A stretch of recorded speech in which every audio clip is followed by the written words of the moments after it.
If you're selling your house, obviously the goal is to get the most amount of money possible. However, we've got to watch where we price the house because it can result in several different things. One of the biggest things that you want, though, is you want a whole bunch of people there that first weekend. You want a whole bunch of people seeing a whole bunch of other people at the open house. You want a whole bunch of people calling. You want a whole bunch of people knowing there's a bunch of people looking at the house. You want multiple offers. I'm not saying you need to give the house away, all right? But we had some buyers that over the weekend fell in love with this house. Guess who also fell in love with the house? Yeah, dozens and dozens of other buyers.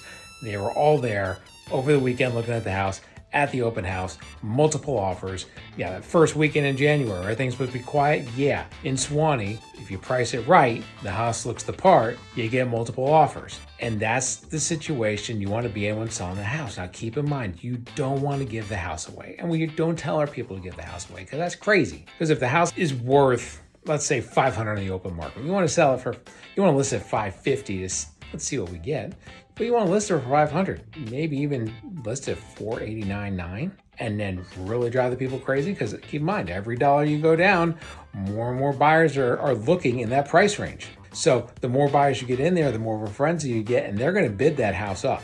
We always say, I mean, you can never underprice it. I mean, yeah, if I priced it for $100,000, I can't get to $500 probably. It's going to be hard. But if the magic number is like $500, and you really want to create a frenzy, you really get the best deal possible, maybe you list it at $490. Now, here's the other thing you want to keep in mind too. It's not just about the price. It's about all the things that go with the price. How long is the due diligence period? How long is the financing contingency or the appraisal contingency? What are we going to ask for? The best offer is not necessarily just based on price.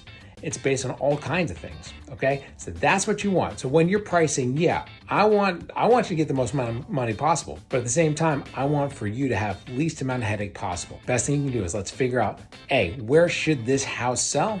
And B, let's price it accordingly. Let's price it smart so that way we got a whole bunch of people looking at that house getting you the best deal.